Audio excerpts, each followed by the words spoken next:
Anong ginawa mo? Bakit winasak mo ang tanda ng pagmamahalan natin?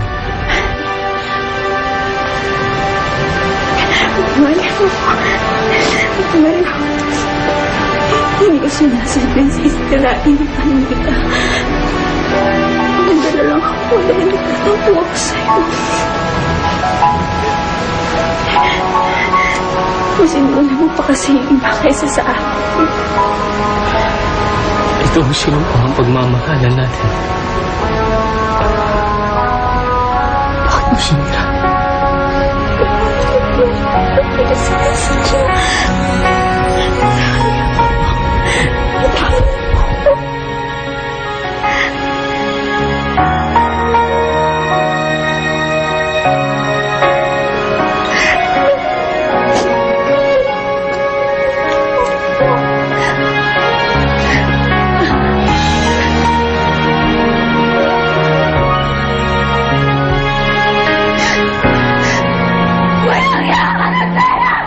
Papatayin kita!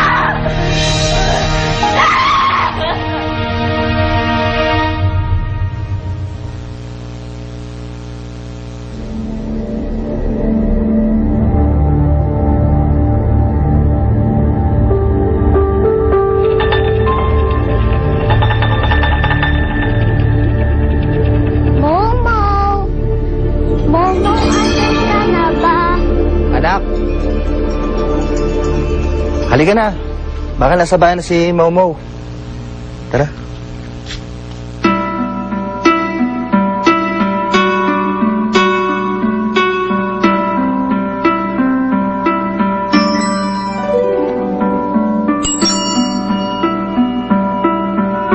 Ikaw ang laman ng isipan ko nang gawin ko yan.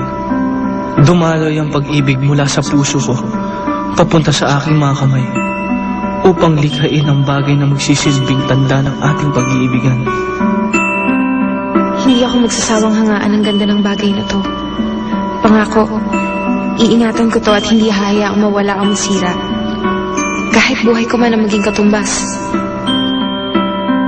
Bakit sisirain ni Aginaya ang tanda ng aming pag-iibigan? Ang Aginayang kilala ko ay may pagpapahalaga sa mga bagay na alay ko sa kanya. Nangako ko kay Aginaya na hindi ko na siya pagdududahan.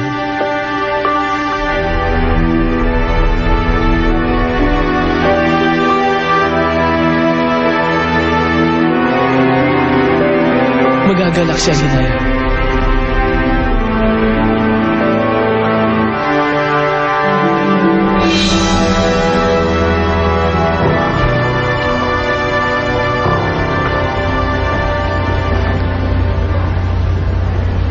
Wala ka na ba talagang natitirang dignidad sa sarili mo, ha? Nakita mo na ba ang sarili mo sa salamin? Isa kang promising at matagumpay na artist noon. Pero ang nakikita ko ngayon, isang lukaret na lasengga. Huwag niyo akong pakialaman. Buhay ko to. Kaya gagawin ko lahat ng gusto ko. Gaga. Nanay mo ko, kaya wala akong choice kundi ang makialam.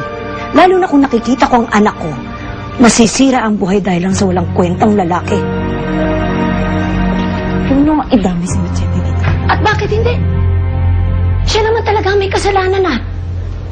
Magmula nang inukit mo ang pesting statong yun, nagka-leche-leche ang buhay mo.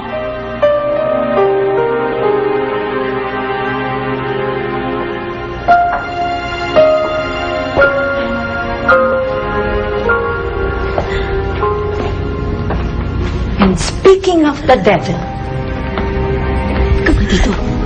Halika dito. Masdan mo ang ginawa mo sa anak ko. Nasira ang buhay niya nang dahil sa'yo. Tama na. Tinalikuran niya ang kanyang social life. Lahat ng mga kaibigan niya at pati kami mag-ina, lagi kami nag-aaway ng dahil sa'yo. Wala kang naidulot na mabuti sa anak ko. Kaya nakikiusap ako sa'yo. Parang awa mo na. Layuan mo na si Marla. Umalis ka na! Hindi ko siya maaaring iwan.